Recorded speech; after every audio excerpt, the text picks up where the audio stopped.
A very warm welcome to you back again in my channel Giza Education. I'm Sandeep Sharma and today students, विद्यार्थियों, सहपाठियों, दोस्तों, आज हम एक बहुत ही इंटरेस्टिंग टॉपिक पर आने वाले हैं रे ऑप्टिक्स की, और वो है optical instruments.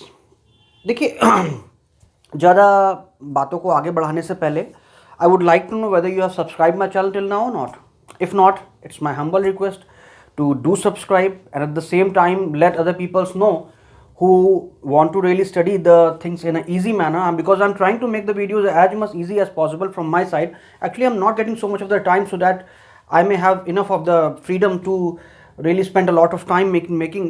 But still, whatever time I'm getting out of my busy schedule, I mean, I'm trying my best to make all such videos in a nice and a very precise and a compact form so that it may be easily delivered to you. At the same time, it should be very concise and very much approachable towards the understanding of the subject.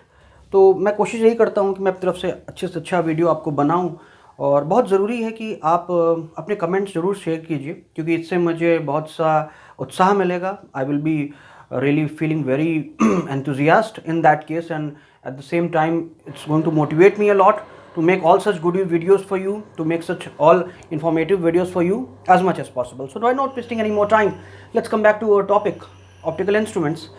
देखिए optical instruments क्या है, optical instruments के बारे में जानने की कोशिश करते हैं. देखिए ऑप्टिकल इंस्ट्रूमेंट वो सारे डिवाइसेस कहे जा सकते हैं या वो सारे चीज़ें कही जा सकती हैं जिनके थ्रू जो हम देखते हैं उसकी इमेजेस बहुत ही इन्हेंस्ड, क्लियर, प्रिसाइज, बड़ी, साफ दिखाई दें. ऐसे वो सारी चीज़ें जैसे कैमरा हो गया, जैसे टेलीस्कोप हो गया, माइक्रोस्कोप हो गए, है ना. अभी हम सब चीज़ें डिटेल में डिस्कस करेंगे और वजह भी डिस्कस करेंगे कि आखिर ऑप्टिकल इंस्ट्रूमेंट की ज़रूरत क्या पड़ गई, what was the use of the optical instruments. और इन सारे ऑप्टिकल इंस्ट्रूमेंट्स के जानने से पहले मुझे जानना होगा क्या कोई नेचुरल तरीका भी है हमारे पास चीज़ों को इन्हेंस देखने का. देखिए सबसे बड़ा नेचुरल इंस्ट्रूमेंट तो आपकी आँख खुद है, ठीक है. Your I is itself a very kind of optical instrument, क्योंकि ऑप्टिकल इंस्ट्रूमेंट का जो काम है वो आई खुद करती है.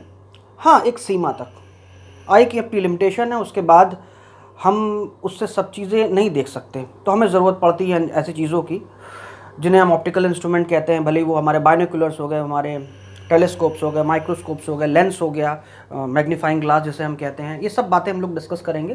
लेकिन सबसे पहले एक सिंपल, सबसे नेचुरल जो हमारे पास ऑप्टिकल इंस्ट्रूमेंट है उसके बारे में डिस्कस करते हैं थोड़ा जल्दी से, by not wasting any more time. देखिए ऑप्टिकल इंस्ट्रूमेंट हमारी टॉपिक है.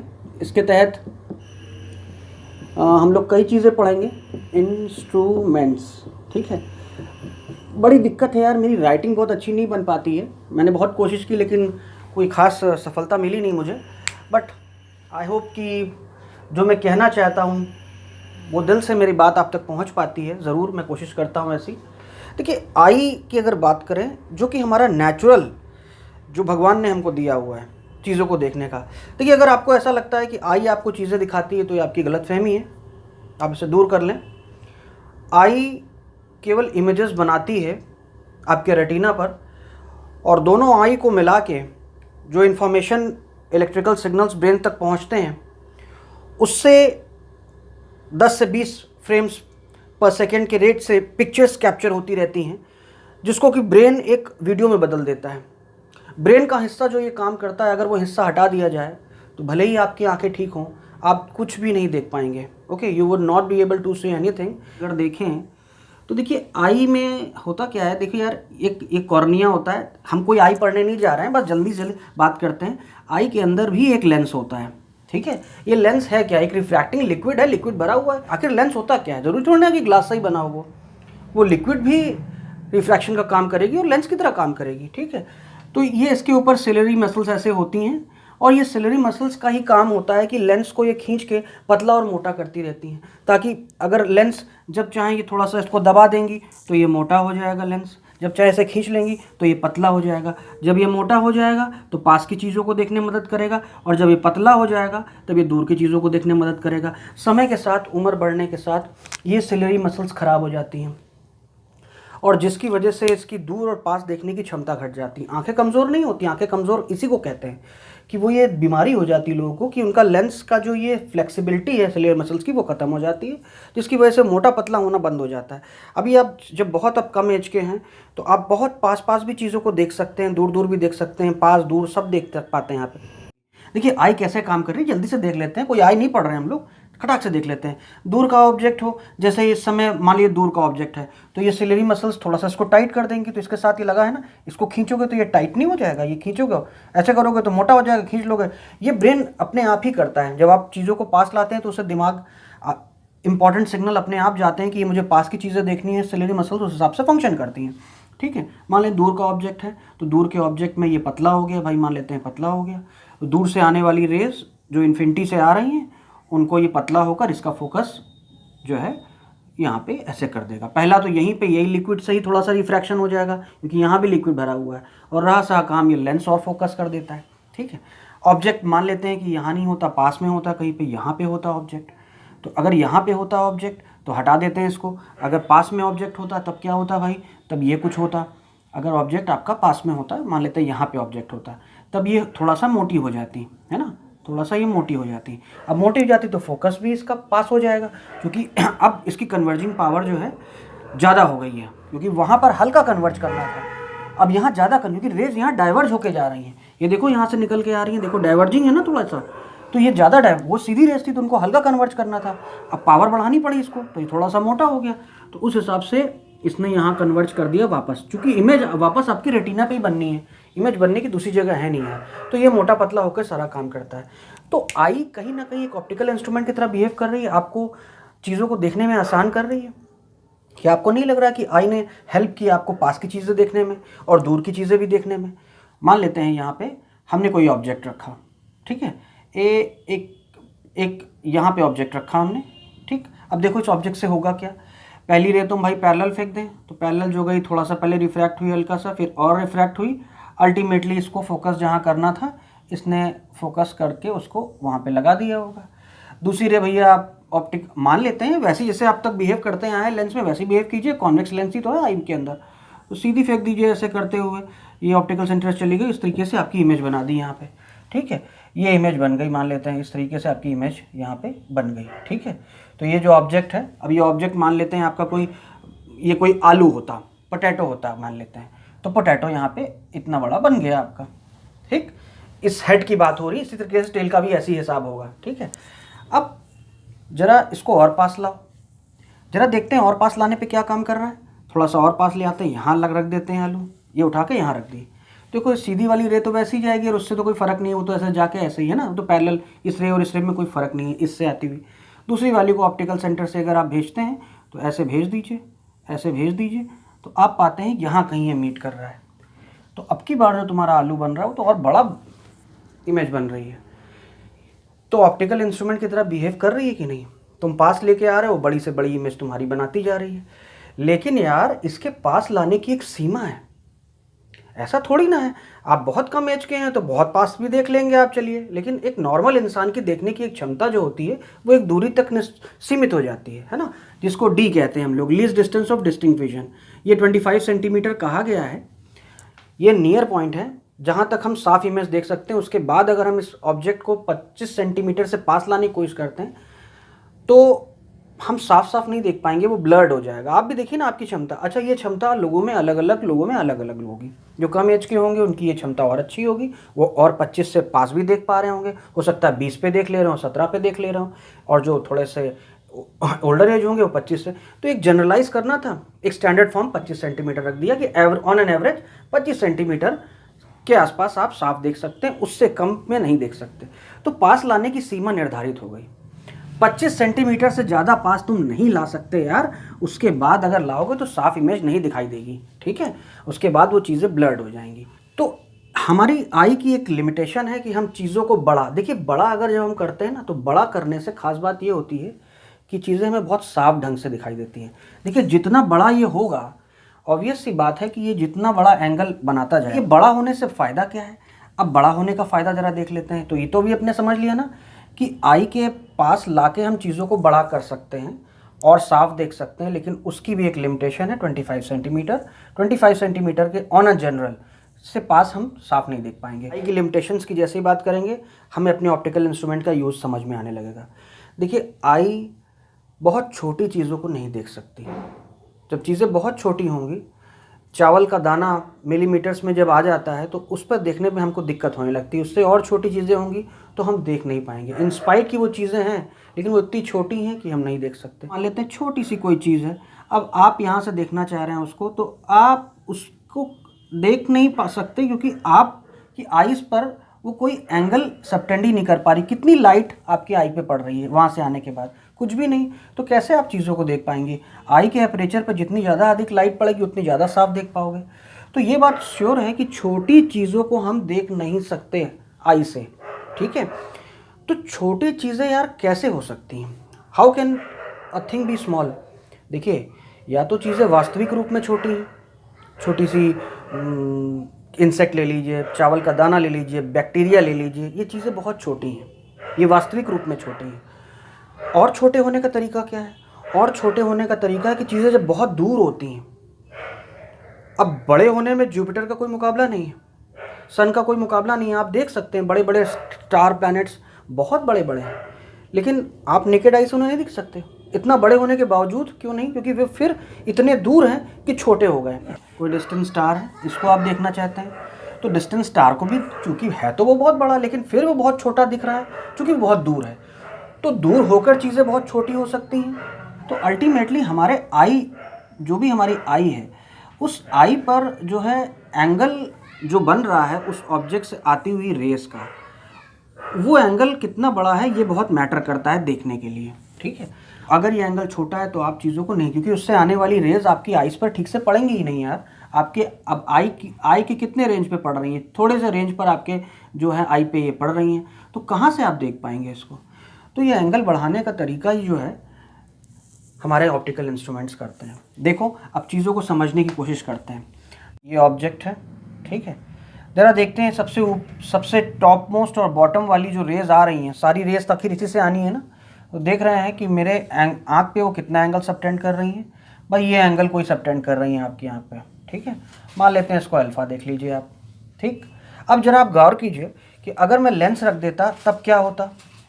अब आप ध्यान दीजिए इस चीज़ को, बहुत इंपॉर्टेंट बात बता रहा हूँ। ऐसे ही इतना एंगल सबटेंड कर रही है, लेंस रख दिया हमने। लेंस क्या काम करेगा? पैरेलल रे फेंकिए यहाँ से, ऐसे ये आई आपको। लेंस का काम कन्वर्जिंग का है, तो लेंस भी वही काम करेगा, कन्वर्ज करेगा, ठीक। कन्वर्ज किया तो यहाँ पर आप देखिए कि ये एंगल बढ़ गया आपका, जो आपकी आई पे आ रहा है। अगर मैं देखूँ इसको बैकवर्ड प्रोड्यूस करूँ इस तरीके से, तो मैं पाऊँगा कि मुझे एक ये जो ऑब्जेक्ट है वो थोड़ा सा बड़ा नज़र आएगा, है ना। आप देख सकते हैं ऐसा लग रहा है कि इस ऑब्जेक्ट से ये रेज आ रही हैं, इसने जो काम किया, ठीक। तो इसका मतलब ये है कि ये बड़ा एंगल, यानी कि जितना बड़ा ऑब्जेक्ट होगा उतना बड़ा एंगल सबटेंड करेगा वो, ठीक है। तो यहाँ पर आपने देखा कि ऑप्टिकल इंस्ट्रूमेंट ने उस ऑब्जेक्ट को आपको बड़ा दिखा दिया। ये बात समझ में आई? अगर चीज़ों को देखना है, अगर बहुत छोटी चीज़ों को अगर आपको देखना है या बहुत दूर की चीज़ों को, दोनों ही केस में चीज़ें छोटी हैं।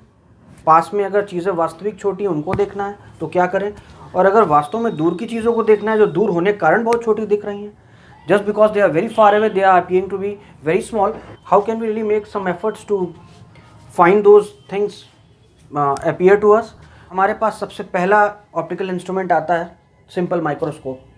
सिंपल माइक्रोस्कोप यार कोई चीज़ नहीं है, एक्चुअली मैग्नीफाइंग ग्लास है। ये मैग्नीफाइंग ग्लास देख लीजिए। मैग्नीफाइंग ग्लास में यहाँ पे ये आपने देखा होगा ना, आप लेकर देखा करते हैं, जब चीज़ें छोटी हैं वो चीज़ें दिखती तो हैं आपको, लेकिन वो छोटी हैं, काफ़ी छोटी हैं, बहुत साफ़ नहीं देख पा रहे हैं क्योंकि उससे आने वाली रेस बहुत बड़ा एंगल नहीं आपके आँख पर सबटेंड कर पा रही है। तो थोड़ा सा बड़ा करते हैं हम लोग उसको। बड़ा कैसे करते हैं? लेंस को लगा के।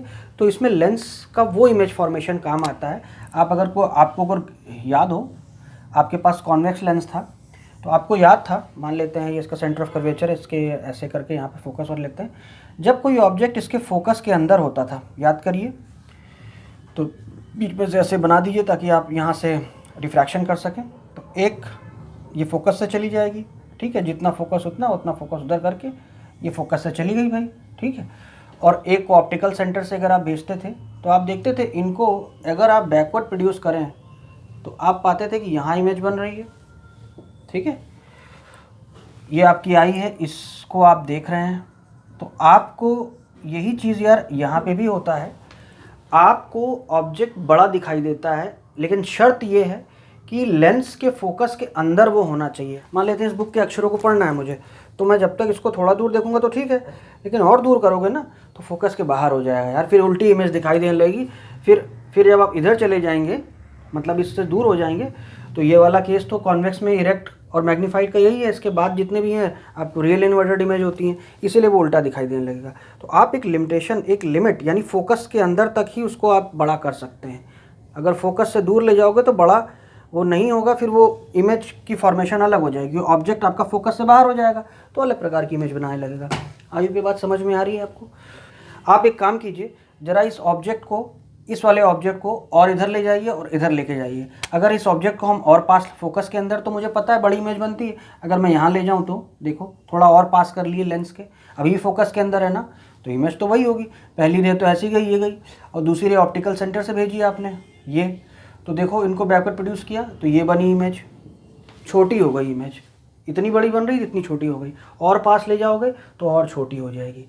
यानी कि आप जितना फोकस के करीब होंगे उतनी बड़ी इमेज दिखाई देगी आपको। ध्यान रखिएगा, फोकस पे तो इन्फिनिटी भी इमेज बनती है, फोकस के जस्ट पास अगर आप होंगे तो आपको सबसे बड़ी इमेज दिखाई देगी। बात समझ में आई? माइक्रोस्कोप का मतलब यही है, माइक्रोस्कोप यानी माइक्रो यानी बहुत छोटी चीज़ों को बड़ा दिखाने का। तो एक मैग्नीफाइंग ग्लास भी एक माइक्रोस्कोप की तरह ही होता है, उसे सिंपल माइक्रोस्कोप कहते हैं, याद रखिएगा। तो अब हम लोग देखते हैं क्या है। हमने अपना लेंस बना लिया, बस यही है मेरा सिंपल माइक्रोस्कोप, वो मैग्नीफाइंग ग्लास ही मेरा सिंपल माइक्रोस्कोप है, ठीक है। तो वही जो मुझे अभी तक मैं कर रहा था वही मैं करता हूँ। एक ऑब्जेक्ट मैंने इसके फोकस के अंदर रखा, मान लेते हैं इसका फोकस ये है, उधर भी भाई दो फोकस होते हैं ना, ठीक है। तो इसके फोकस के अंदर रखा, मान लेते हैं यहाँ ऑब्जेक्ट रखा, तो ऐसे रह गई, ठीक है। बार बार बनाओ, जितनी इमेज बना सकते हो, इससे तुम्हारा हाथ साफ होगा। और एक ऑप्टिकल सेंटर से भेज दो, इनको बैकवर्ड प्रोड्यूस करोगे तो यहाँ तुम्हारी इमेज ऐसे ऐसे ऐसे ऐसे करके यहाँ पे बन गई इमेज, ठीक है। ये इमेज बनी। अब हम इसकी मैग्नीफाइंग पावर निकालने जा रहे हैं। क्या निकालने जा रहे हैं? Magnifying power. अब ये मैग्नीफाइंग पावर क्या होती है इसको पहले समझ लो अच्छे से, ठीक है। मैग्नीफाइंग पावर का सिंपल मतलब तो यार यही होता है कि किसी इंस्ट्रूमेंट की कितनी कैपेबिलिटी है, how much the instrument has the capability to magnify an objects image, यानी ऑब्जेक्ट की इमेज को किस हद तक वो मैग्नीफाई कर सकता है, यही उस इंस्ट्रूमेंट की मैग्नीफाइंग पावर। बेसिक तरीका यही है, लेकिन निकालने के लिए हम लोग इसको एंगल के टर्म्स में देखते हैं, क्योंकि आपको पता है ना कि जितना बड़ा एंगल वो सबटेंड करेगी आपकी आई पे, उतना आसानी होगी आपको देखने पे उसको, ठीक है। देगा तो मैग्नीफाइंग पावर हम लोग एंगल के टर्म्स में देखेंगे। अब आपकी आई यहाँ पे है, ये है आई आपकी, मान लेते हैं ये इस तरीके की यहाँ पे आई आप बना लीजिए अपनी, ठीक है। ये आपकी आई है, ठीक। अब आपकी आई इस इमेज का क्या एंगल देख रही है लेंस से? ये वाला एंगल देख रही है, इसका नाम दे दो बीटा। दे दिया आपने। इस जनरली इसको बीटा से रिप्रेजेंट करते हैं, मैं किसी और वेरिएबल से भी कर सकता था, और बीटा से करते इसलिए बीटा से कर दिया। तो लेंस के इंस्ट्रूमेंट आपने क्या किया, अपनी इमेज जो कि डी पे बनी है, वो जो एंगल आई पे बना रही है इमेज, तो इमेज तो ऑब्वियस सी बात है लेंस से देख रहे होगे तभी बन रही होगी ना। तो लेंस से देखते हुए जो एंगल वो इमेज बना रही है आपके आई पे, वो बीटा है, बीटा लिख लो भाई। अपॉन वो जो ऑब्जेक्ट है, उस ऑब्जेक्ट को उठा के यार यहाँ पे रख दो उसी डी पर, और हटाओ ये लेंस फैंसी, सारा तामझाम हटाओ, इसे हटा के आपकी नेकेड आई से आप देखिए, तो आपने इसको हटा दिया और अपनी आई को यहाँ रख लिया इस तरीके से, ठीक है। और आई पे आपके जो एंगल वो बना रही होगी वो आपने देखा, तो वो पाया एंगल बना रही है, कितना एंगल बना रही है? अल्फा। फिर समझ लो, आपने लेंस के थ्रू उस इमेज को देखा, कितना एंगल बना रही है? बीटा बना रही है। फिर आपने सारी चीज़ें हटा के नेकेड आई से, without the help of instrument, आपने देखा कि आपकी आई पर ऑब्जेक्ट उसी दूरी पर रखने पर कितना एंगल बना रहा है, यानी बिना हेल्प के जो एंगल आपकी आई पे वहीं डिस्टेंस रखने में बना रहा है, वो अगर अल्फ़ा है, और लेंस के साथ उसकी इमेज जो एंगल बना रही है वो एंगल बीटा है, तो ये beta upon alpha he magnifying power of this single microscope होगा। ठीक है। ये बीटा बाई अल्फा हम लोग निकाल के देख लेते हैं, 2 मिनट लगेगा, जल्दी से देख लो यार। हम लोग ट्रायंगल ले लेते हैं अलग अलग। मान लेते हैं इस इमेज को हमने लिख दिया ए डैश बी डैश, इसको हमने लिख लिया ए बी, ठीक है, ए बी लिख लिया, ए डैश बी डैश लिख लिया, ठीक है। तो सबसे पहले बीटा निकालना है। तो देखो ऐसा है, ये इतना बड़ा तुमको दिखाया गया है यार, तुम मैग्नीफाइंग ग्लास से देखते क्या चीज़ हो, चावल के दाने के बराबर छोटे छोटे अक्षर, ये सब छोटी छोटी चीज़ देखते हो ना कि बड़ी बड़ी चीज़ देखते हो। इतना बड़ा बनाने की क्या जरूरत थी? बड़ा इसलिए बनाया गया ताकि तुम देख सको। अगर ये बड़ा नहीं बनाते तो देखते कैसे तुम? क्या मैं चावल का दाना बनाता यहाँ पे, क्या दिखता आपको वो? तो इसलिए बड़ा बना के दिखाया गया है। ये बहुत छोटी छोटी चीज़ है, तो जब छोटी छोटी चीज़ें होंगी तो एंगल भी छोटा छोटा बनाए रही होंगी। तो एंगल जब आपको पता है, ये तो मैथमेटिकल में आपको कई बार बता चुका हूँ कि जब एंगल छोटे हों तो टैन उस एंगल का, साइन उस एंगल का, मान लेते हैं इसको थीटा लिख देते हैं। अगर थीटा बहुत छोटा है तो टैन थीटा लिखा जा सकता है, यानी टैन थीटा को थीटा लिख सकते हैं, थीटा को टैन थीटा लिख सकते हैं अगर थीटा बहुत छोटा है, तो याद रखिए। और साइन में भी आप लिख सकते हैं, अगर थीटा बहुत छोटा है तो थीटा और साइन थीटा और थीटा एक जैसे हैं, ठीक है। तो इसका क्या बेनिफिट मिलेगा? हम 2 जगह टैन निकालने वाले हैं, एक जगह टैन बीटा निकालने वाले हैं, एक जगह टैन अल्फा निकालने वाले हैं। जल्दी देख लो टैन बीटा, देखो कैसे निकालेंगे। अब टैन बीटा निकालने के लिए एक बात बताओ, ये एंगल है टैन बीटा, तो ये वाले ट्रायंगल के लिए इसका नाम ओ दे दो। तो ए बी ओ के लिए जो एंगल बन रहा है वही ए डैश बी डैश ओ के लिए बन रहा है। कोई दिक्कत है? नहीं ना। तो एक काम करते हैं, टैन बीटा को मैं लिख लेता हूँ ए बी। क्यों तुमने ए बी लिखा? ताकि हमारी चीज़ें सॉल्व हो जाएं। ए बी अपॉन ये वाली डिस्टेंस। तो ऐसा है कि ये जो तुम्हारा लेंस है कितनी दूरी पे रखा है भाई? जो भी दूरी पे रखा हो आपको नहीं पता, आप इस दूरी को लिख लीजिए यू, ठीक। तो ए बी अपॉन यू, तो tan beta is equal to A B by B O, ठीक है। अब A B by B O है, और इसी प्रकार से टैन अल्फा को क्या लिख सकते हैं आप? टैन अल्फा ये वाला ट्रायंगल देखो। अब ये आपको पता है कि यही ऑब्जेक्ट उठा के यहाँ रख दिया है ना मैंने, बराबर कर दो यार, उतना ही बड़ा ऑब्जेक्ट है, ठीक है।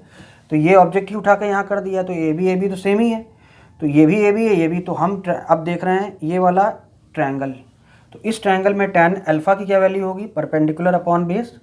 तो परपेंडिकुलर को फिर से आप लिख लीजिए यहाँ पे ए बी, क्योंकि ये लेंथ तो ए बी है, और बेस इतनी ही दूरी है। आप चाहें तो इसको डी लिख सकते हैं, क्या फ़र्क पड़ता है, इसको डी लिख दीजिए आप, ठीक। अब इस चीज़ को हम लोग साइन के साथ भी लेंस के रिस्पेक्ट में भी लिख सकते थे। लेंस के रिस्पेक्ट में कैसे लिख सकते थे भाई? अब आपको पता है बी ओ जो लेंथ है, लेंस के रिस्पेक्ट में जरा ए बी देखो, ए बी ऊपर नापी जा रही है तो पॉजिटिव हो गई, प्लस माइनस भी देख लेते हैं इसका। और लेंस के लेफ्ट में ये बी ओ नापा जा रहा है। अच्छा ये बी ओ है क्या? एक्चुअली ये डिस्टेंस ऑफ द ऑब्जेक्ट है, तो बी ओ की जगह यू लिख लीजिए। और यू तो आपको पता है पॉजिटिव होता है कि नेगेटिव? नेगेटिव होता है भाई, तो नेगेटिव कर दो, ठीक है। इसी प्रकार से टैन अल्फा में देखो, ए बी तो ए बी है, आई के रिस्पेक्ट में देख रहे हैं तो वो भी लेफ्ट में देख रहे हैं, और ये डिस्टेंस डी है आपकी, ठीक है। ये डिस्टेंस डी है जो कि लेफ्ट नाप रहे हैं आप, ये ऊपर है तो ये पॉजिटिव, और ये लेफ्ट नाप रहे हैं तो नेगेटिव, तो इसको माइनस डी लिख लो, ठीक है। डिवाइड कर दो, यानी टैन बीटा को हम लोग बीटा लिख सकते हैं, तो हटा दो इसको, टैन अल्फा बीटा हो गया। ये बीटा की जगह ये, अल्फा की जगह ये उठा के रखो, जो आएगा वैल्यू वही है तुम्हारा मैग्नीफाइंग पावर हो जाएगा, ठीक है।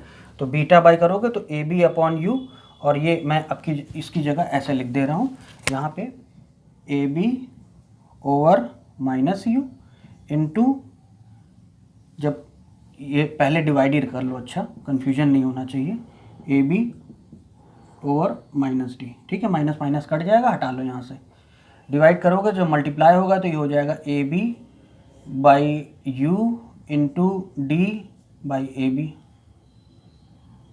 ठीक है। समझ में आई बात? तो ए बी कट जाएगा, बचेगा डी बाई यू, तो डी बाई यू तुम्हारा मैग्नीफाइंग पावर हो जाएगा। अब इसको लेंस के फोकल लेंथ के टर्म से भी चीज़ें लिखी जा सकती हैं। अब उसको लिखने के लिए मैं थोड़ा सी चीज़ें मिटा दे रहा हूँ, यहाँ से ये सब हटा दे रहा हूँ और वैसे लिख दे रहे हैं जैसा मैं लिखना चाहता हूँ। यानी कि अगर लेंस के रिस्पेक्ट में, इस लेंस के रिस्पेक्ट में देखें, मान लेते हैं इस लेंस की फोकल लेंथ है F is equal to 1 upon जो इसकी जहाँ पे इमेज बन रही होगी और जहाँ पे इसका ऑब्जेक्ट रखा होगा, तो इसको हम लोग लिख सकते हैं 1 अपॉन, अब इस लेंस के हिसाब से इमेज क्या बन रही है, देखिए ना यहीं पे बन रही है ना इमेज डी, तो डी लिख लो। चूँकि लेफ्ट हैंड आप देख रहे हैं तो इसको माइनस ले लीजिए, -1 अपॉन ऑब्जेक्ट की डिस्टेंस, ये यू है, इसको आप यू बोल दीजिए, तो यू भी नेगेटिव ही होती है, ऐसे लिख लो। तो ये माइनस माइनस प्लस हो जाएगा, इसको प्लस कर लो। फिर आप क्या करिए, ये माइनस 1/d हो गया, ठीक है, 1/f। तो अगर इसको इधर ले आओगे तो 1/f plus 1/d is equal to 1/u हो जाएगा ना। अब आप क्या करिए, d इस पूरे में मल्टीप्लाई कर दीजिए। तो g जब मल्टीप्लाई कर देंगे इधर भी उधर भी, तो इधर भी d हो गया, इधर भी d हो गया, इधर भी d हो गया। तो देखो ये d/d तो कट के 1 हो गया यार, इसको 1 कर लो भाई, ये हो गया। और d/u, ये d/u तुम्हारा जो आया, तो d/u की जगह 1 + d/f भी लिख सकते हैं, याद रखिएगा। तो मैग्नीफाइंग पावर आपके पास सिंपल माइक्रोस्कोप की क्या क्या आ गई, उसको चाहो तो d/u लिखो और उसको चाहो तो लिखो 1 + d/f, ठीक है। दोनों फॉर्मूले ठीक हैं, जहाँ जो चीज़ें दी हूँ उसके हिसाब से करो। मैं चाहता हूँ इसके बाद मैं आपको पहले कंपाउंड माइक्रोस्कोप बता दूँ, फिर हम लोग न्यूमेरिकल साथ में करेंगे। अब हम लोग और आगे चलते हैं। अब सवाल ये है कि अब अगर चीज़ें और बहुत छोटी हों, अभी हम लोग वास्तविक चीज़ें छोटी की बात कर रहे हैं, जब चीज़ें छोटी हों, एक्चुअल में छोटी, तो अभी हमने सिंपल माइक्रोस्कोप से काम कर लिया। और छोटी होंगी तो हम लोग कंपाउंड माइक्रोस्कोप पे आ जाएंगे। बहुत छोटी होती है इलेक्ट्रॉन माइक्रोस्कोप, बड़े हमारे पास इंस्ट्रूमेंट्स हैं। और चीज़ें अगर छोटी इसलिए क्योंकि वो दूर हैं, तो वहाँ टेलीस्कोप का काम होगा, बट टेलीस्कोप बाद में। तो पहले अब हम लोग आते हैं चीज़ें और छोटी हैं। अभी हम लोग मिलीमीटर में जा रहे थे, हम लोग माइक्रोमीटर में चले गए हैं। अब हम लोग बहुत छोटी चीज़ों को देखने की कोशिश कर रहे हैं। तो देखिए, बहुत छोटी चीज़ें अगर हैं, बैक्टीरिया के रूप में हैं, माइक्रोज में हैं, तो उनको कैसे हम लोग देखेंगे। तो वहाँ एक बार मैग्नीफिकेशन से काम नहीं बनेगा यार, वहाँ मल्टीपल मैग्नीफिकेशंस करने पड़ेंगे ताकि बड़ा करें। तो कंपाउंड माइक्रोस्कोप, जैसा कि नाम ही कह रहा है कंपाउंड, कंपाउंड का मतलब ये कई लेंसेज का कॉम्बिनेशन है। ये सारे लेंसेज एक दूसरे को सपोर्ट कर रहे हैं, एक थोड़ा मैग्नीफाई करता है, दूसरा और मैग्नीफाई करता है, और आपको बड़ी चीज़ें। ऐसे तो हो सकता है कई लेंस का कॉम्बिनेशन से, आपके आजकल बहुत मल्टीपल लेंसेज आ गए। तो लेकिन अभी हम लोग 2 लेंस की चर्चा करेंगे। अभी हम लोग 2 लेंस के रूप में ही हम लोग बेसिक आइडिया ले लेंगे कि माइक्रोस्कोप कैसे काम करता है, कंपाउंड माइक्रोस्कोप, ठीक है। नाम लिख देता हूँ, कंपाउंड माइक्रोस्कोप। ध्यान से देखिएगा, in terms of ray diagram, in terms of its magnifying power derivation, these 2 things comes a lot in your boards examination। and ray diagram इसका बहुत दिक्कत होती है लोगों को, तो मैं एक तरीका बताऊंगा, एक चालू तरीका बताऊंगा कि उस तरीके से आप बना लेंगे तो आपको जल्दी से बन जाएगा। बट ये ध्यान रखिए कि ये टॉपिक बहुत इंपॉर्टेंट है, और फिर हम लोग इसके न्यूमेरिकल्स पे भी आएंगे। देखिए, कंपाउंड माइक्रोस्कोप की अगर बात करते हैं, देखिए होता है क्या है, किस हिसाब से यहाँ काम हो रहा है। यहाँ पे हम लोग देखिए, यहाँ हमारे पास 2 लेंस, अभी हम लोग 2 की चर्चा कर रहे हैं। 2 हमारे पास कॉन्वेक्स लेंस हैं, दोनों स्मॉल फोकल लेंथ के हैं। हाँ, एक दूसरे के रिस्पेक्ट में थोड़ी सी फोकल लेंथ किसी की बड़ी छोटी हो सकती है, लेकिन दोनों देखिए, एक छोटा लेंस है, ये स्मॉल फोकल लेंथ का है, और इसके बाद एक और लेंस है, वो भी स्मॉल फोकल लेंथ का है, लेकिन इसके एपरेचर के रिस्पेक्ट में उसका एपरेचर थोड़ा लार्ज है, इसका एपरेचर बहुत छोटा है। इसके रिस्पेक्ट में उसकी फोकल लेंथ भी थोड़ी सी बड़ी होगी, लेकिन दोनों ही स्मॉल फोकल लेंथ के हैं ताकि ज़्यादा पावर के हों। याद रखिएगा, दोनों ही स्मॉल फोकल लेंथ के हैं, लेकिन आपस में थोड़ा सा वेरी करते हैं। इसके रिस्पेक्ट में वो थोड़ा सा प्लस होता है, ठीक है, वो थोड़ा सा बड़ा होता है। अब ये वाला जो होता है, मैं वो भी बना दे रहा हूँ। इस प्रकार से आपका वो दूसरा पार्ट होता है, ठीक है। ये इधर आई से हम लोग देखते हैं तो इसको आई पीस कह देते हैं, इधर ऑब्जेक्ट रखा होता है इसलिए ऑब्जेक्टिव हो जाता है ये, ठीक है। याद रखिएगा, ऑब्जेक्टिव लेंस है, आई पीस लेंथ है, दोनों स्मॉल फोकल लेंथ के, स्मॉल एपरेचर के हैं। हाँ, इसके रिस्पेक्ट में इसकी फोकल लेंथ थोड़ी सी प्लस है, ज़्यादा नहीं। अब ध्यान से देखिए, very important thing I am going to tell you about now. देखिए, इसमें इमेज बनाने का जो तरीका है, वो मैं तरीका एक ऐसा बता रहा हूँ आपको, इसमें डायरेक्टली आप आई पीस मत बनाइए, आपको दिक्कत होगी।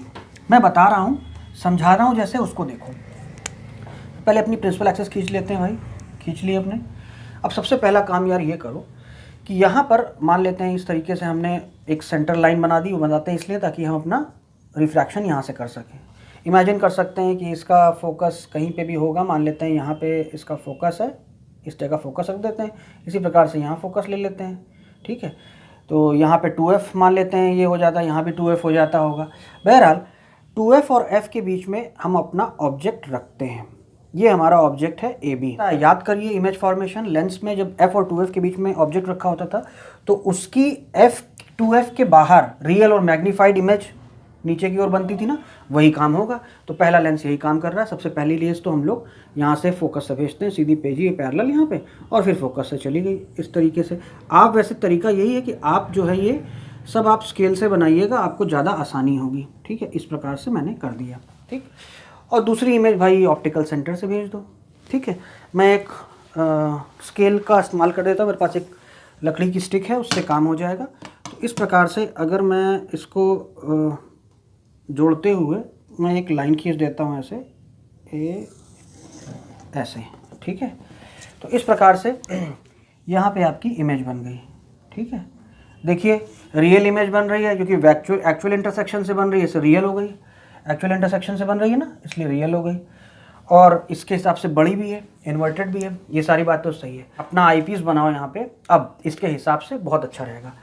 अब एक बात याद रखना है, जो आईपीस हो वो ऐसा होना चाहिए कि उस आईपीस के फोकस के अंदर ये इमेज बने, इसकी जो इसने इमेज बनाई है, जो कि उस आईपीस के लिए ऑब्जेक्ट का काम करेगी, ताकि वो इसकी कुछ और बड़ी इमेज बनाए।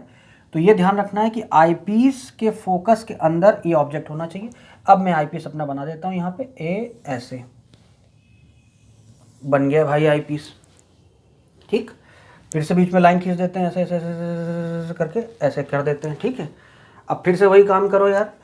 अब मान लेते हैं इसका फोकस यहाँ कहीं है, तो ये जो डिस्टेंस है इसकी यूई, हम लोग वैसे तो यहाँ से नाप सकते हैं, लेकिन अभी यहीं लिख दीजिए।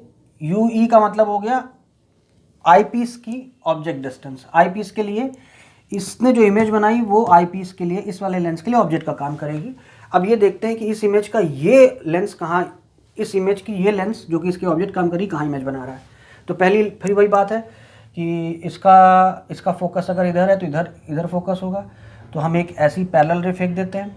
तो पहली रे फोकस से जाएगी, भेज दो भाई, ऐसे चली गई।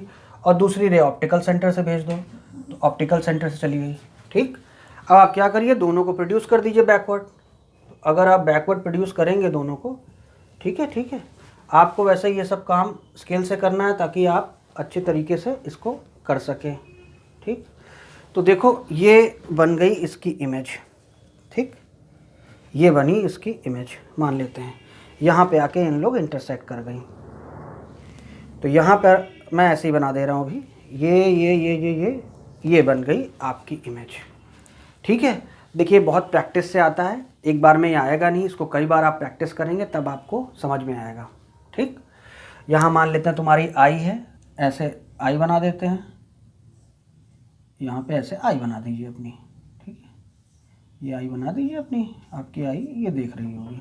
ठीक है, तो आई को भी यहाँ चाहें तो ऐसे ऐसे देख सकते हैं आप, ऐसे ऐसे लगा सकते हैं। ठीक है, बेसिकली ये आई वाला तो बाद में देखो कैसे इमेज बनी उससे मतलब है। ठीक है, आई वाला तो मिटा के भी देख सकते हो, कोई दिक्कत की बात नहीं है। जो मुद्दे की बात है वो ये है कि आपको ये देखना है कि हुआ क्या है। यहाँ पे हुआ ये कि पहले वाले ने इसको थोड़ा मैग्नीफाई किया और दूसरे वाले ने इसको और मैग्नीफाई कर दिया।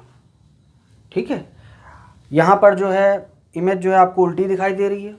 ठीक है, देख रहे हैं ना आप, ये उल्टी इमेज दिखाई दे रही है, आपको बड़ी इमेज दिखाई देगी। ठीक है, ये मैग्नीफाइड इमेज दिखाई दे रही है। तो मल्टीपल इस प्रकार से और भी लेंसेज होते तो आप और मल्टीपल जो है इसमें मैग्नीफिकेशन हो जाता। तो अब हम लोग इसकी मैग्नीफाइंग पावर निकालेंगे, लेकिन उसके पहले मैं एक टेक्निक जो आपसे कह रहा था, बता रहा था कि कैसे वो टेक्निक से आप इसको बना सकते हैं। पहले ये तरीका देख लिया, पॉज करके पीछे आके फिर से देखना कैसे ये हमने बनाया है। लेकिन जो मैं टेक्निक एक आपको बताने जा रहा हूँ, वो टेक्निक आप समझ लीजिए कि कैसे आप इसको बना सकते हैं। यहाँ पे आपकी इमेज बनी थी, पहले वाले की वजह से ये इमेज बना दीजिए। मैंने कहा था कि दूसरा लेंस ऐसा होना चाहिए, आईपीस ये ऑब्जेक्टिव है, और आईपीस जो आप बना रहे हैं वो ऐसा होना चाहिए कि वो उसकी फोकस के अंदर ये ऑब्जेक्ट पड़े। अब तुम्हें क्या करना है, गौर करो, इसको ए भी नाम देते हैं, इसको ए डैश बी डैश नाम दे देते हैं। ठीक, अब ध्यान से देखो, सबसे पहला यार काम ये करो, तुम इस पॉइंट को और ऑप्टिकल सेंटर को जोड़ते हुए एक लाइन खींच लो। सिंपल, तुम ऑप्टिकल सेंटर को और इसको जोड़ते हुए एक लाइन खींच लो ऐसे। ए इसको मैं खींच लेता हूँ,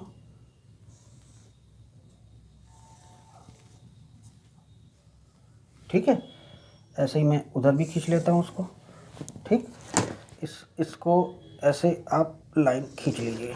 ठीक, इतनी बात समझ में आई। अब तुम क्या करो, इस ए बी के, हालांकि है तो बहुत चालू तरीका लेकिन काम आता है। ठीक है, आप ए बी, आप जहाँ पे ये, क्योंकि आपको जहाँ पे ऑब्जेक्ट है वहीं पे इमेज बनानी है, तो उसके बगल से एकदम थोड़ा सा बगल से आप एक लाइन खींच दीजिए, ऐसे कर दीजिए आप, ऐसे ऐसे ऐसे ऐसे ऐसे ऐसे ऐसे ऐसे करते ऐसे कर दीजिए आप। ठीक है, ठीक, तो ये तुम्हारा काम हो जाएगा यार। अब तुमको बस तीसरा काम यार ये करना है, इसको यहाँ से एक सीध में एकदम पैरेलल ले जानी है, यहाँ तक रे ले जानी है, और इस पॉइंट को इससे जोड़ देना है। तो इस पॉइंट को जब इससे जोड़ोगे, जहाँ वो जा रहा होगा वही फोकस हो जाएगा, बहुत बढ़िया इमेज बन जाएगी तुम्हारी, मज़ा आ जाएगा। तो मान लेते हैं कि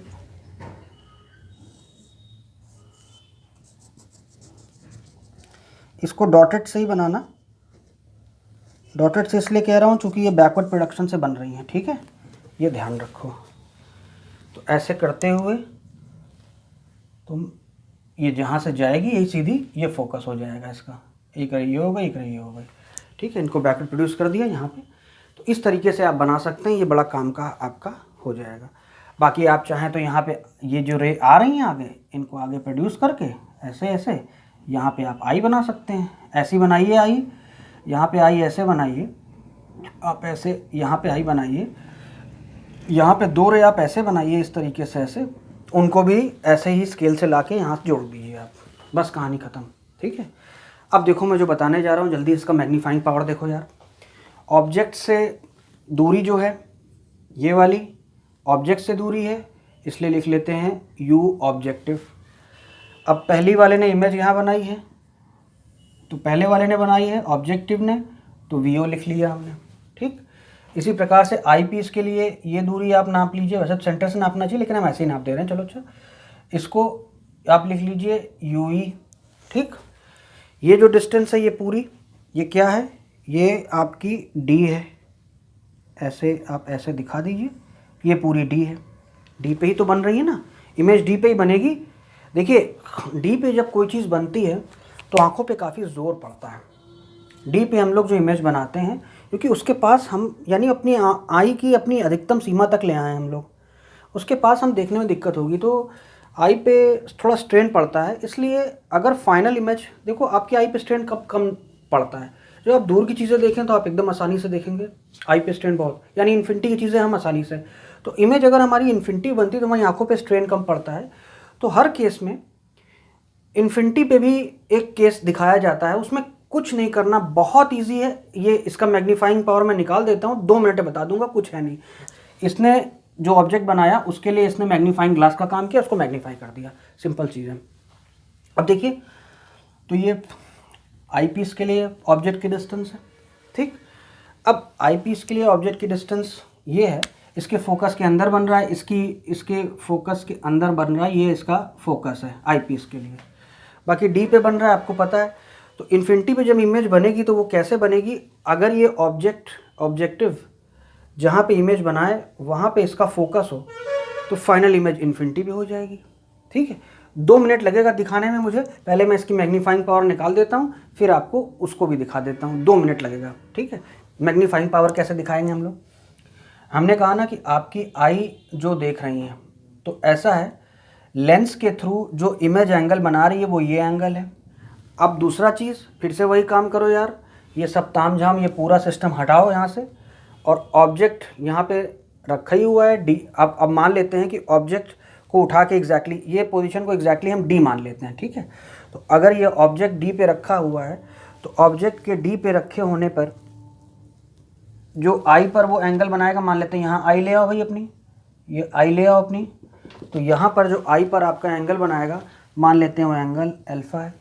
फिर से वही चीज़ है, जो इमेज फाइनली आपके इंस्ट्रूमेंट की हेल्प से जो एंगल बना रही है आई पे, वो बीटा है, और जो without the help of the instrument unaided eye कहा जाता है उसको, जो ऑब्जेक्ट उतनी ही डिस्टेंस पे रखने पर, डी डिस्टेंस पे रखने पर, डी डिस्टेंस पे इमेज बन रही है आपकी, डी डिस्टेंस पे ही ऑब्जेक्ट को रखो, और without the help of instrument जो एंगल वो बना रहा हो आपकी आई पे, वो एंगल अल्फा है। तो इसी को मैग्नीफाइंग पावर कहते हैं।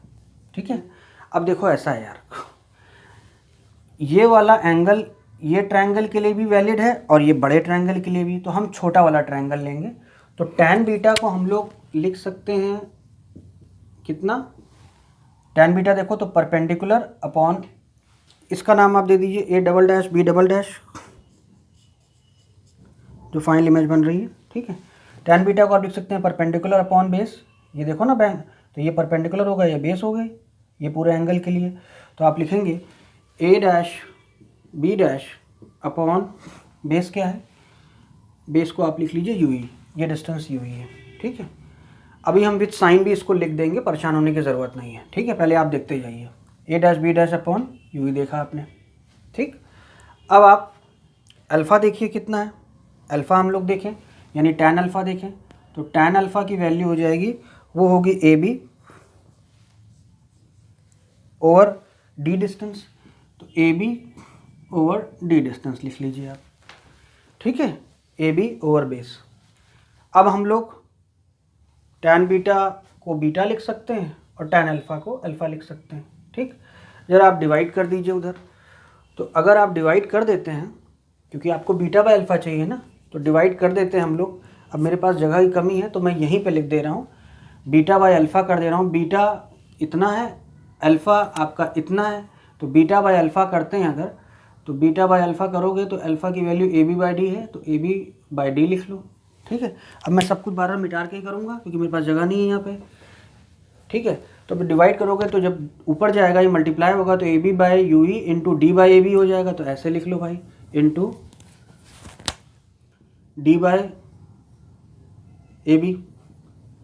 अब देखो ये क्या चीज़ है, A dash B dash upon A B क्या है, ज़रा ये लेंस का मैग्नीफिकेशन लिखो, यानी ऑब्जेक्टिव का मैग्नीफिकेशन लिखो। कितना लिखोगे, इसके लिए लिखोगे तुम जो इमेज की लेंथ है A dash B dash upon जो ऑब्जेक्ट की लेंथ है यानी ए बी, और इसी को बराबर हम ऑब्जेक्ट की डिस्टेंस अपॉन इमेज की डिस्टेंस भी लिख सकते हैं। ऑब्जेक्ट इमेज की डिस्टेंस अपॉन ऑब्जेक्ट की डिस्टेंस भी लिख सकते हैं, इमेज डिस्टेंस अपॉन ऑब्जेक्ट की डिस्टेंस लिख सकते हैं। साइन का भी ध्यान देते हैं, ए डैश बी डैश नीचे नाप रहे हो तो नेगेटिव ले लो, ए बी ऊपर नाप रहे हो तो पॉजिटिव ले लो, वी ओ आप उधर नाप रहे हैं राइट में नाप रहे हैं लेंस के तो पॉजिटिव होगा, यू आप लेफ्ट में नाप रहे हैं तो नेगेटिव हो गया, ठीक।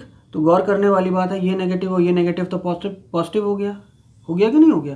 तो चाहो तो इसको हटा दो,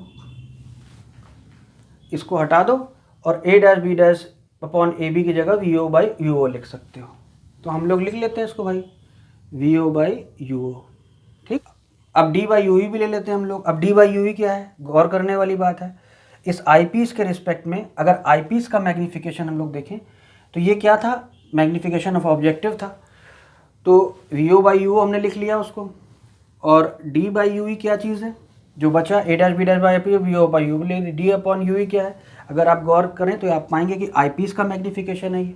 देख लीजिए आई पीस का मैग्नीफिकेशन क्या होगा, इमेज की लेंथ ए डैश डबल डैश, उससे खैर ज़रूरत नहीं है लेकिन मैं लिख दे रहा हूँ आपको, B double dash upon A B A dash B dash is equal to, ये इज इक्वल टू जो इमेज की डिस्टेंस है, इमेज इस लेंस के हिसाब से ये बन रही है ये डिस्टेंस पे, यानी डी अपॉन ऑब्जेक्ट की डिस्टेंस की है यू ई।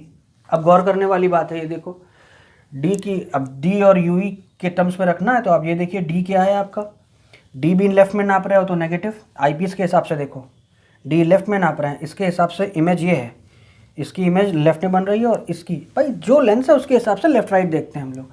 अब ये लेंस के हिसाब से ऑब्जेक्ट की लेंथ भी नेगेटिव, तो ये नेगेटिव नेगेटिव भी पॉजिटिव हो गया, हटा दो भाई, पॉजिटिव नेगेटिव से काम हो गया। तो यहाँ पे आप डी बाई यू ई लिख सकते हैं। ये आ गया आपका एक मैग्नीफिकेशन का फॉर्मूला। इसको अभी हम लोग फोकल लेंथ के भी टर्म्स में लिखेंगे, पहले इतना लिख लो। आप चाहें तो इसको ऐसे भी लिख सकते थे, ये क्या चीज़ है पूरी, ये पूरी चीज़ मैग्नीफिकेशन ऑफ ऑब्जेक्टिव है और ये पूरी चीज़ मैग्नीफिकेशन ऑफ आई पीस है, जो कि बात सही है भाई टोटल मैग्नीफिकेशन या मैग्नीफाइंग पावर जो होती है वो ऑब्जेक्टिव का मैग्नीफिकेशन और आई पीस के मैग्नीफिकेशन का प्रोडक्ट होता है। भाई जितने लेंस लगे हैं सब लोग अपना कॉन्ट्रीब्यूशन दे रहे हैं, इन सब की मैग्नीफाइंग पावर मल्टीप्लाई हो ही जाएगी, मैग्नीफिकेशन मल्टीप्लाई हो जाएगा। इतनी बात समझ में आई आपको। अब फोकल लेंथ के टर्म्स में भी देख लो भाई, फोकल लेंथ के टर्म्स में देखो, इस फॉर्मूले को फोकल लेंथ के टर्म्स में लिख रहे हैं हम, ठीक है। अब क्या करें यार, फोकल लेंथ के टर्म्स में लिखने के लिए जगह कमी है तो मैं यार इसको मिटा दे रहा हूँ यार, ठीक है। इसकी तो अभी ज़रूरत है नहीं, इसको हटा देते हैं यहाँ से और फोकल लेंथ के टर्म्स में देख लेते हैं। देखो भाई, फोकल लेंथ के टर्म्स में आई पीस की फोकल लेंथ अगर एफ ई है, ध्यान से देखो, तो उसको हम लोग लिख सकते हैं 1 इमेज जो उसकी है, 1 ऑब्जेक्ट जो उसका है आई पीस के टर्म्स में। अब अपॉन 1 इसकी जो इमेज है वी, वो डी है, तो लिख लिया -d, माइनस इसलिए जो कि लेफ्ट में थी, और इसका यू भी तो नेगेटिव है तो -u लिख लिया। अब ये माइनस माइनस हो गया प्लस, कर लो भाई ऐसे, और इसको इधर कर लोगे तो इसको यार सीधे लिख लो 1/FE प्लस 1/d, और यहाँ कर लो इक्वल टू। कैसे हुआ समझ में आया? ये u ही हो गया, फिर ये माइनस जो d था इसको तुम इधर ले आओगे तो प्लस 1/, इतनी बात समझ में आई। अब d पूरे में मल्टीप्लाई कर लो, कर दिया। जब कर दिया तुमने तो ये तो हो गया 1। कहीं भी समझ में ना आए पॉज करके पीछे वीडियो देख लो जाके। तो d/UE की जगह d/1 + d/FE भी लिखा जा सकता है। तो इस फॉर्मूले में d/UE की जगह ये पुटअप भी आप कर सकते हैं। तो फॉर्मूला आपका बन के क्या आ जाएगा भाई? ये बन के आ जाएगा। ये सब हटा दें जरा यहाँ से, ठीक है। तो या तो ये फॉर्मूला बना या इसको ऐसे लिखो VO/UO, d/UE की जगह 1 + d/FE। ये बात समझ में आई आपको? तो ये भी फॉर्मूला आ गया आपके पास, ये भी फॉर्मूला आ गया, समझ में आया? अब मैं जो इन्फिनिटी वाला केस कह रहा था, पहले यहाँ तक देख लो, क्योंकि जल्दी से मैं रब करके फिर से बात करने वाला हूँ आगे, ठीक है। मैं रब कर रहा हूँ, रब करूँ मैं, ठीक है। अब देखो, रब ज़्यादा नहीं करूँगा मैं, बस इतनी चीज़ें रब करूँगा। इसको मैं हटा दे रहा हूँ यहाँ से, और आई पीस को भी मैं हटा दे रहा हूँ अभी फ़िलहाल। अब देखो बहुत ईजी है, कुछ है ही नहीं है, बहुत ईजी है। अब नॉर्मल एडजस्टमेंट करेंगे। नॉर्मल मतलब फाइनल इमेज इन्फिनिटी बने, इसको कहते हैं नॉर्मल एडजस्टमेंट। तो जो इमेज यार इसकी बन रही थी ना यार, यहाँ पे यहाँ बन रही थी, बना दो इमेज ये। अब की बार ये इमेज ऐसी बननी चाहिए कि आई पीस के फोकस पे ही बन जाए। वो जो आई पीस का फोकस हो, मान लेते हैं ये जो है यही आई पीस का फोकस है ये। तो अगर ऐसे होगा तो मुझे पता है अगर फोकस पे किसी कॉन्वेक्स लेंस के ऑब्जेक्ट रखा हो तो इमेज इन्फिनिटी बनती है। यानी ये हुआ होगा यार, ये गया ए फोकस से चली जाएगी और इसका ऑप्टिकल सेंटर से चली जाएगी। तो अगर इसको हम बैकवर्ड प्रोड्यूस करें तो ये कभी मीट नहीं करेंगी या इन्फिनिटी पे मीट करेंगी, ये कहा जाए। ये चला गया आपका, तो कि इन्फिनिटी पे बन जाएंगी। ये रेस को आगे भी बढ़ा के आप यहाँ भी आई बना सकते हैं। यहाँ पे ऐसे दिखा दीजिए आप, ऐसे करके यहाँ आई बना दीजिए, ऐसे ऐसे ऐसे ऐसे ऐसे और ऐसे ऐसे दिखा दीजिए आप।